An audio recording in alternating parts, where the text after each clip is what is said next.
Hoje vamos ter mais uma etapa de alta montanha, a etapa 6, a etapa com chegada em alto. Os ciclistas passam antes do final numa primeira categoria, passam por uma categoria extra. Esta é uma etapa que ainda vai a meio, uma etapa relativamente curta, com 158 km. Estamos ainda antes do quilómetro 80, portanto estamos mais ou menos a meio da etapa. Nesta altura, na frente da corrida, temos 15 unidades, com alguns ciclistas que lutam pela classificação na montanha. O pelotão não está muito atrasado, é cerca de 1 minuto e 45. O dia de ontem foi uma demonstração de qualidade e de força por parte de Jonas Vingegaard. Vingegaard viria a atacar já na subida final, a cerca de 7 km do fim, e conseguiu meter 50 segundos, 51 mais concretamente, ao segundo classificado.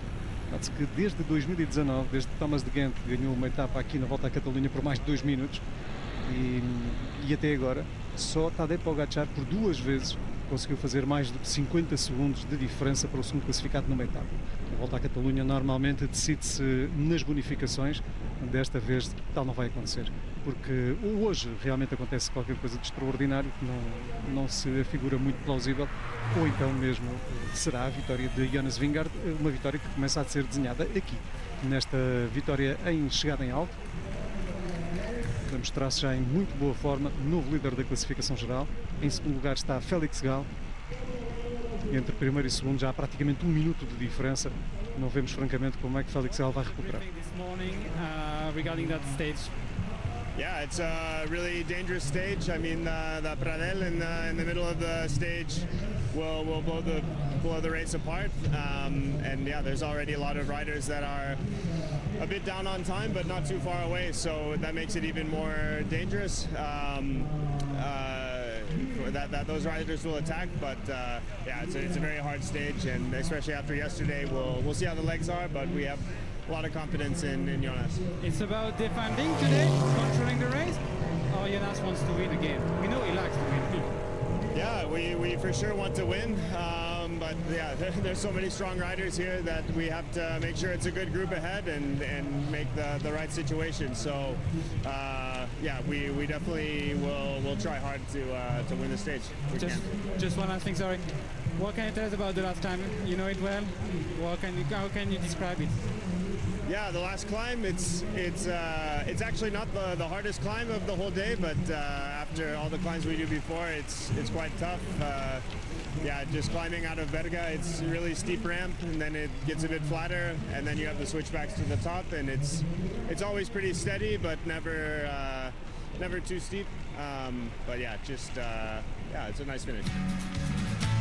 Sepp Kuss diz que hoje, depois do dia de ontem, querem voltar a ganhar, nomeadamente com Jonas Vingegaard. Vingegaard que ontem conseguiu a sua 30ª vitória a nível do World Tour, uma prova, uma marca importante para Jonas Vingegaard, 30ª vitória para o ciclista dinamarquês, já por 2 vezes vencedor da Volta à França.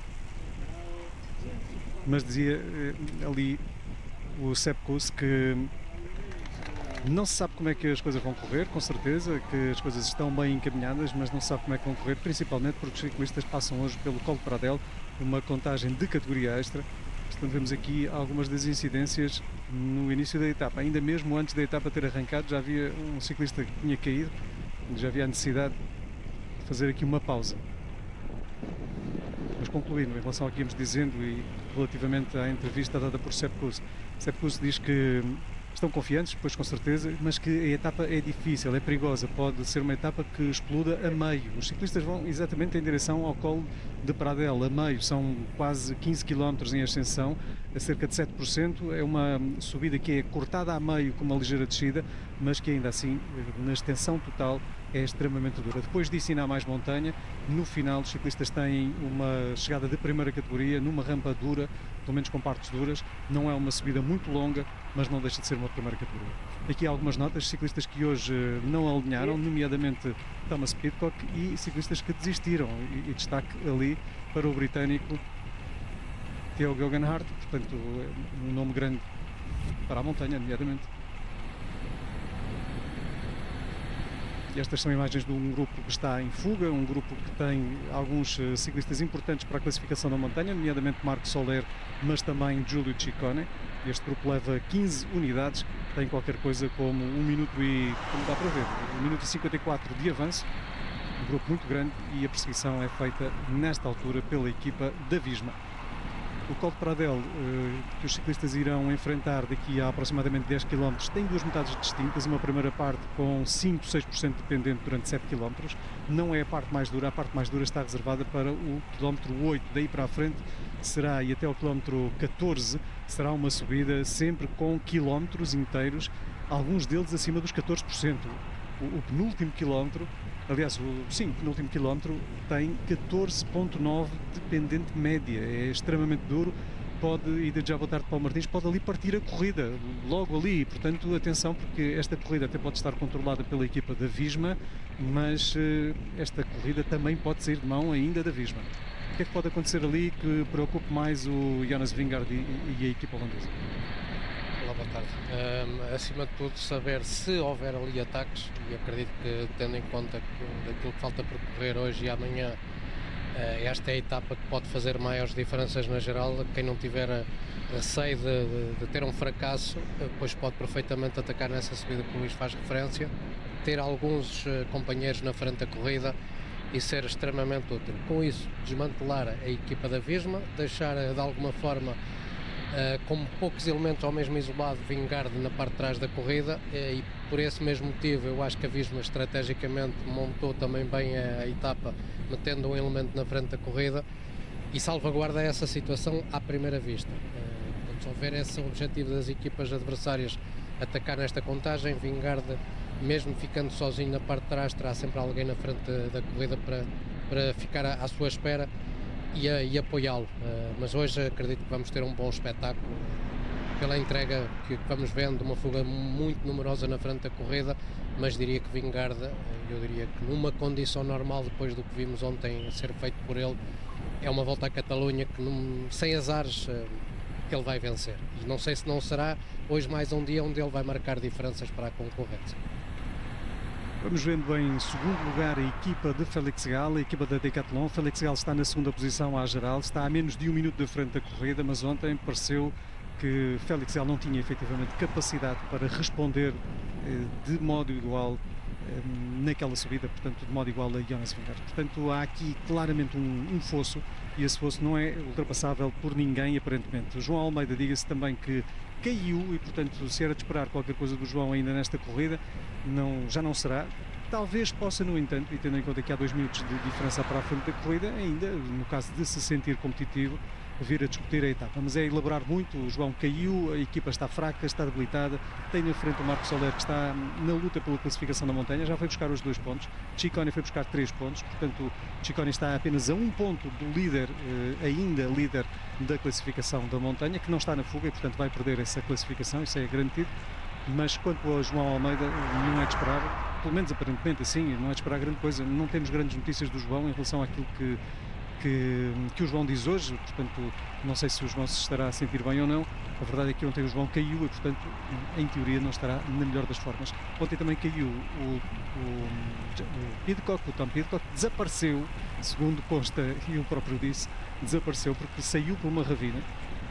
Foi pela ravina abaixo, fora de estrada, depois de ter alargado em demasia uma curva, estava a beber e por isso não estava a controlar completamente o guiador da sua bicicleta e acabou por ir por ali abaixo. Ninguém sabia dele, acabou por ter de comunicar via rádio para dizer estou aqui em baixo, e foi assim que foram dar com ele e acabaram por socorrer, diríamos, o Thomas Pidcock, que estava, portanto, fora de estrada.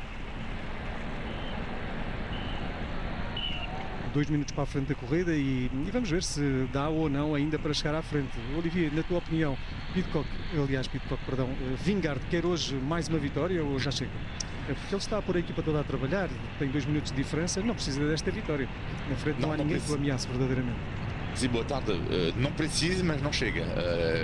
Diria que ele ontem disse uma coisa que de facto me chamou a atenção, que é hoje em dia, diz o Vingegaard, é preciso ganhar mais vezes, não é?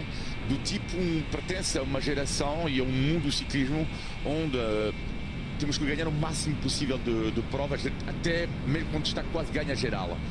E estamos a ver isto que é uma grande mudança em relação a antigamente. Antigamente tínhamos ciclistas a ganhar uma prova de uma semana, mas que não ganhavam 2 ou 3 etapas, ou 3 etapas numa prova de uma semana. Hoje em dia eu diria que é a regra. Diz lá, Jonas, Jonas, um pequeno lá. Ah, não. Bom, ele não viu a câmara. Mas estava a dizer, sim, exatamente, vê-se claramente uma grande mudança. E Vingegaard, eu acho, após o que aconteceu nos últimos 2 anos, ou seja, ele perdeu contra o Pogacar, mas perdeu por muito. Não perdeu por pouco, por muito. E para o campeão que ele é, recordando que ele já foi ele, número 1 mundial, para o campeão que ele é, Vingegaard, o que está a fazer no início de temporada só pode, moralmente, mudar muito nele. E estamos a ver, após o Paris-Nice, a confirmação que ele, de facto, está num outro planeta. Foi a palavra que mais ouvi e li desde a vitória de ontem de Vingegaard, que é o planeta Vingegaard. Bom, vamos ver se depois ele se aproxima cada vez mais do planeta Pogacar, que já é um outro planeta também, mas estamos a ver um Vingegaard a campeão num nível elevadíssimo, e a pergunta que eu coloco será talvez para o Paulo, este nível elevadíssimo do Vingegaard, como é que podemos o comparar em relação, claro, ao nível atual do Pogacar? E então talvez mais fácil, eventualmente, em relação ao nível do ano passado de Vingegaard. Nós estamos a ver do Vingegaard desde o início que ele começou a competir, é que tem sido um ciclista ganhador, muito concentrado naquilo que é a sua missão, tanto no Paris-Nice como nesta volta à Catalunha, sempre bem colocado, sempre a ler a corrida. Nos momentos em que tem que fazer a diferença, consegue-o fazer de uma forma e de uma demonstração de força perante os rivais, e portanto nada a apontar. Agora, podermos comparar com o Vingegaard deste ano em relação aos últimos 2 anos, particularmente não o consigo fazer. Tinha que ter números, e os números falam por si. Nós não temos essas informações, não sabemos o que é que Vingegaard conseguia fazer em termos de watts em anos anteriores e para aquilo que está a fazer este ano. Aquilo que sabemos é daquilo que vemos na televisão e das exibições, sem qualquer tipo de dúvidas que ele deixa na estrada. Onde ele tem estado é o ciclista mais forte. Ontem voltou a demonstrá-lo de uma forma muito firme. A 7 km não é normal, até inclusive se recuássemos há 3 ou 4 anos atrás, quando Vingegaard ganhou os 2 tours, ele não atacava de tão longe, não precisava de o fazer. E ele agora quer fazer essas demonstrações, como o Luís dizia há pouco, é um ciclista que está-se também a adaptar a este ciclismo mais moderno, quer rematar à grande, como Pogacar e como outros ciclistas do mesmo nível o fazem. Por outro lado, também temos tido uma adaptação de Pogacar ao estilo Vingegaard. O que é que eu quero dizer com isto? Quando Pogacar ganha pela primeira vez a Volta à França, quando ganha depois pela segunda vez, tudo parecia fácil. E parecia que não tinha rival. E há relatos de Pogacar a comer cachorro quente, até a beber uma cerveja, a festejar. Portanto, era um Pogacar diferente, era um Pogacar que fazia do ciclismo, diríamos, o seu parque de diversões das grandes corridas. Parecia que estava completamente à vontade. Até que chegou o Vingegaard e lhe ganhou 2 vezes a corrida. E o próprio Pogacar teve de ter uma abordagem muito mais à la Vingegaard, portanto muito mais metódica, muito mais correta, e aí voltou a fazer a diferença a seu favor, porque parece-me que a qualidade intrínseca de Pogacar será, pode não ser muito superior, mas será ligeiramente superior nesta altura a de Jonas Vingegaard. Mas tal como Paulo Martins diz, não há como ter números ou então pô-los em confronto direto.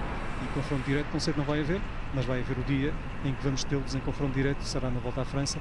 No entanto, aí na Volta à França, em particular, há 2 realidades diferentes. Uma é o Vingegaard que está a fazer estas corridas, como agora, por exemplo, vai fazendo provas de uma semana, e outra é um Pogacar que está a fazer provas de um dia.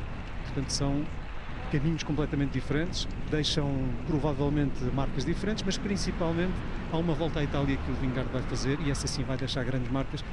Não sei até que ponto é que Vingegaard, ao fazer a volta à Itália, vai chegar tão fresco quanto Pogacar poderá eventualmente chegar à volta à França, mas este acho que é um raciocínio até meio básico.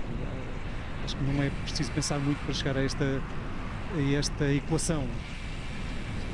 São, diria, preparações completamente distintas. Enquanto o Vingegaard corre apenas corridas por etapas, Pogacar tem uma preparação completamente diferente, porque levou 2 ou 3 meses antes de estarmos nesta altura do calendário internacional a preparar aquilo que é os objetivos principais do início de temporada, que era as clássicas, e finalmente conseguir ganhar a Milão-São Remo. E depois, passando estas semanas que vamos ter ainda pela frente até ao Tour de Flandres e Paris-Roubaix, Pogacar vai se concentrar com toda a certeza naquilo que é a preparação para a Volta à França, perder um pouco mais de peso, outro tipo de treinos que não necessitava de o fazer para as corridas que tem vindo a a desenvolver, e Vingegaard de alguma forma com uma preparação completamente distinta, eu diria com uma preparação até mais tranquila, não quer dizer que não seja exigente, porque ao nível que Vingegaard se apresenta, ao ter ganho o Paris-Nice da forma como ganhou, da forma que aparentemente vai ganhar esta volta à Catalunha, teve que treinar muito, teve que ser muito profissional, mas como eu digo, são preparações completamente distintas dos dois melhores ciclistas da atualidade. Note-se que os dois só se vão encontrar pela primeira vez efetivamente no Tour. Daqui até ao Tour, o Jonas Vingegaard só vai fazer a volta à Itália. Quanto ao Pogacar, vai fazer provas de um dia, vai fazer também 2 provas de uma semana na Suíça e, portanto, só depois irá então para a volta à França. São preparações completamente distintas. O que começa a haver, e era este o tónico, diríamos, da ideia original do Olivier, começa a haver é também um Vingegaard que quer ganhar corridas, quer ter palmarés, quer ter vitórias. Eu acho que isto pode ter a ver também com uma questão de ganhar confiança. As vitórias dão confiança, dão palmarés e pelo menos minimizam um bocadinho a diferença entre os dois, porque Pogacar ganha muitas corridas, está cheio de vitórias e Vingegaard já não pode dizer o mesmo. Por isso mesmo, aproveitando o facto de não ter aqui Tadej Pogacar, vai, digo eu, tentar hoje ganhar outra vez.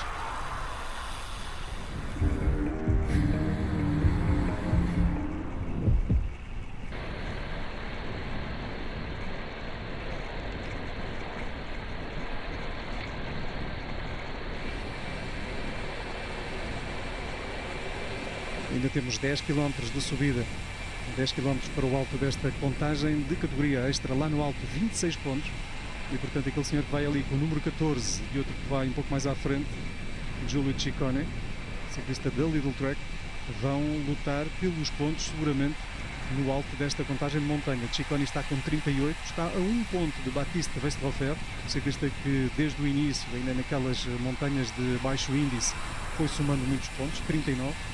Ciccone está, portanto, apenas 1 ponto, hoje somou mais 3, e Soler está a 12 pontos de Westerhofer. Cá está o adeusinho da ordem, o beijinho, mas Soler está também muito perto, portanto, quer Ciccone quer Soler hoje têm tudo para ultrapassarem Westerhofer. Agora, a questão é que vai haver luta também entre Ciccone e Marc Soler. Os dois provavelmente irão lutar palmo a palmo, quem sabe até mesmo já no circuito de Barcelona, amanhã, pela vitória na classificação da montanha. Ainda a propósito de Vingegaard e de Tadej Pogacar, temos de olhar também para o calendário de Pogacar. Olhando para o calendário de Pogacar, vemos que ele só faz mesmo as corridas que quer fazer ou que precisa de fazer, ao contrário daquilo que nós tínhamos em anos anteriores, quando o Pogacar por vezes também fazia, diríamos, favores à equipa, precisava de estar presente, a equipa precisava de ter um ciclista combativo aqui, ali e acolá, levava para o Pogacar, nomeadamente na volta aos Emirados Árabes Unidos. Este ano o Pogacar nem sequer foi à volta aos Emirados, concentrou-se nas corridas que quer ganhar e das quais gosta, como por exemplo a Strade Bianche, chegou, viu, venceu.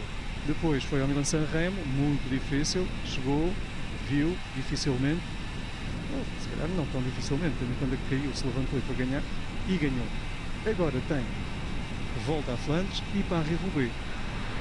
Os adversários vão ser mais fortes. O Mathieu Van Der Poel parece estar em super forma, talvez seja o seu principal adversário. Mathieu Van Der Poel não foi por ter perdido no Milan-San Remo, que não está em grande forma. Depois vai fazer as tais provas de uma semana na Suíça, que serão preparação apenas e só para a volta à França. Faz também já agora a mais velha das clássicas, a Liège-Bastogne-Liège. Acho que é uma prova que ele também gosta de fazer. E depois logo se verá, depois da volta à França. A grande questão é saber se vai ou não à volta à Espanha. Nesta altura não há, Paulo, certezas de que vá à volta à Espanha, mas também não há certezas de que não vá. Mas se nos pusermos nos sapatos dos dirigentes da equipa da UAE, parece-me que este ano eles têm de dar pelo menos uma liderança numa grande volta ao Isaac Delphi. E isto pode implicar a ida de Pogacar. Pogacar não tem colideranças. Isaac Delphi pode ter uma coliderança por hipótese com o João Almeida. Não sei se isto faz sentido. Faz. Eu concordo com aquilo que o Luís estava a dizer. Faz todo o sentido, até porque nós sabemos e metemos nos sapatos os tais sapatos especiais de Pogacar. Nós sabemos por muitas entrevistas que ele já foi dando desde o ano passado e já no início deste ano, em que ele demonstra claramente que quer repetir novamente o título mundial, quer ser novamente campeão do mundo. Para ser campeão do mundo, viajar para o Canadá e pensar na volta à Espanha, que é antes desse mundial, eu acho que é demasiada competição, tendo em conta as várias preparações que ele tem que fazer para as clássicas de início de temporada, depois preparar a volta à França, querer ir à volta à Espanha. Ele ir à volta à Espanha não é para ser segundo ou terceiro, ele vai para vencer, que é uma corrida que lhe falta de alguma forma no palmarés, que um dia ele vai lá estar. Não acredito é que seja este ano, porque os mundiais é um mundial muito duro, que ele provavelmente vai se concentrar, e portanto essa liderança na volta à Espanha passará pelo João, e acredito que com a tal liderança do mexicano Del Toro, porque é um jovem talento que também merece e já demonstrou que é um ciclista de 3 semanas. Os mundiais este ano vão ser num circuito bem conhecido, em boa parte por Tadej Pogacar e por todo o restante pelotão do World Tour, uma vez que serão em Montreal, no Canadá, com grande parte do percurso a ser feito exatamente no circuito de Montreal. Esta é uma altura em que Soler vai sozinho, vamos lá ver a capacidade de resposta de Ciccone. Ciccone não responde. Soler à procura da vitória nesta contagem de montanha que dá 26 pontos. E com isto de ultrapassar definitivamente Ciccone e subir a primeiro na classificação da montanha. Ciccone sem capacidade para responder.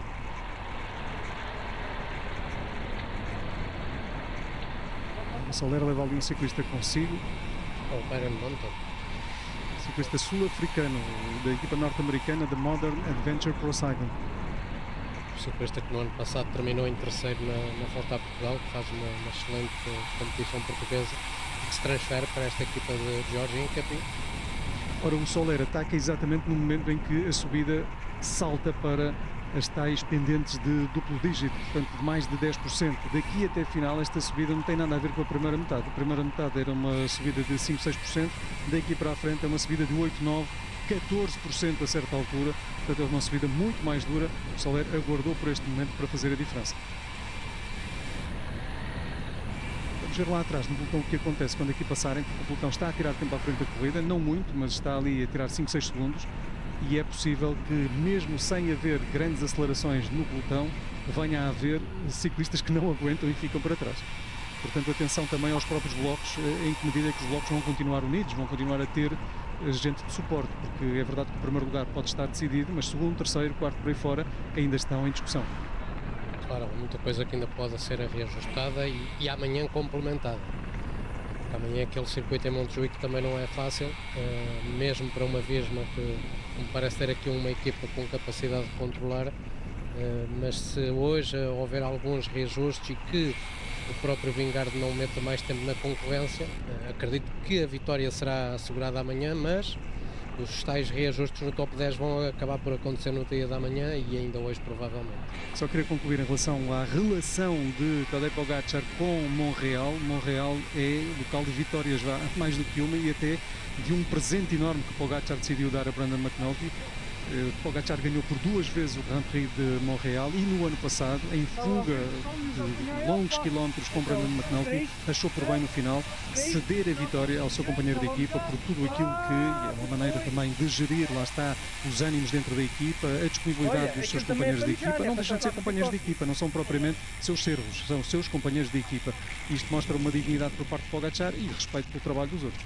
Portanto, ali Pogacar podia ter acabado por ganhar, mesmo que não tivesse capacidade para tal. Muitas vezes já vimos acontecer que o líder da equipa tem um ciclista com quem trabalha, chega ao final e diz: o líder sou eu, portanto eu ganho.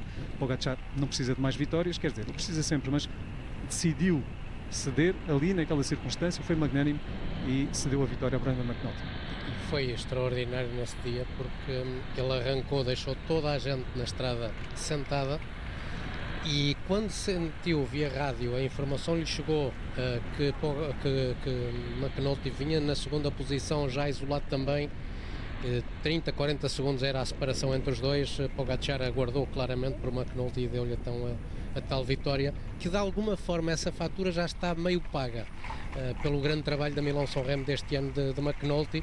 Quando houve a queda de Pogacar, foi McNulty que o trouxe à frente, foi McNulty que acelerou juntamente com Del Toro na subida, onde houve o ataque de Pogacar.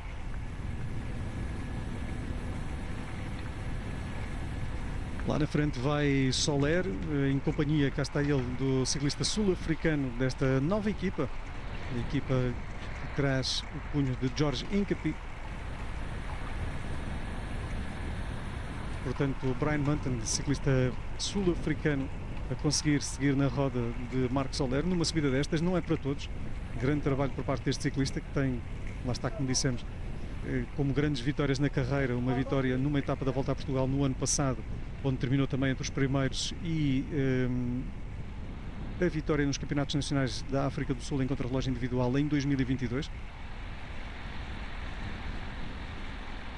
Ciclista que passou pela equipa do Feirense no ano passado, portanto é um ciclista bastante conhecido aqui em Portugal. Terminou no 3º lugar da geral. Quem é este Munton, este Brian Munton, Byron Munton, melhor dizendo? Para já dizer que tem uma história, eu diria, muito dramática e emocionante, porque a sua irmã também era ciclista, foi atrapalhada, se não estou em erro, durante um treino por um carro e acabou por ficar numa cadeira de rodas para o resto, provavelmente, da sua vida. E o Byron Munton era um ciclista que praticamente era desconhecido e que bateu à porta do Joaquim Andrade no Feirense, quase pedindo para lhe darem uma oportunidade para ele competir e fazer algo daquilo que ele gostava por ele e pela irmã. E acabou por conseguir no ano passado fazer realmente uma grande temporada em Portugal, terminando no 3º lugar, ganhando numa sempre chegada mítica como é a Senhora da Graça. E isso valeu-lhe provavelmente esta contratação por parte de Jorge Incapi, ao estar aqui nesta Moderna Adventure, que é uma equipa realmente que tem mostrado algo que, por exemplo, víamos no início de uma Tudor, de uma Uno X, de uma Q36 na altura, que agora já é a Pinarello, equipas que vieram para a estrada no primeiro ano logo com muita ambição. Esta Moderna Adventure também está a correr com essa mesma ambição, com talvez trunfos menores, com ciclistas menos conceituados, mas sempre muito aguerrida esta equipa. Vamos ver o que faz hoje Byron Munton. Ele está muito bem nesta altura. A acompanhar Marc Soler não é para todos. Está numa zona extremamente dura da etapa, estão a meio da etapa, mas ultrapassada esta subida, as subidas seguintes já não serão tão duras. Vamos ver com que vantagem, porque acredito que ainda cheguem ao alto com vantagem. Eles estão com 2 minutos e 20 sobre o pelotão, portanto a vantagem é boa. Resta saber depois como é que reage o pelotão daí para a frente, se vai haver luta, pode ser até a própria luta pelos segundo, terceiro, quarto postos da geral, que venha a editar o alcançar destes ciclistas na frente. Note-se que o Félix Galo está a 57 segundos de Vingegaard, e se descermos até ao 10º lugar, aliás até na verdade ao 13º de Enric Mas, só há 1 minuto entre o 13º e o segundo. Portanto, há aqui muita gente próxima, e entre o segundo e o 13º são 11 ciclistas que estão separados por 1 minuto. Pelo meio, Olivia, está Remco Evenepoel. O que é que Evenepoel, na tua opinião, pode tirar daquilo que até agora fez nesta volta à Catalunha? Ele está na 6ª posição, com 40 segundos chega ao segundo posto da geral. Tem alguma obrigação de ainda tentar subir na classificação, eventualmente reservar-se para o dia da manhã? O que te parece que estará a pensar nesta altura Evenepoel em relação à vida e àquilo que vai fazendo aqui?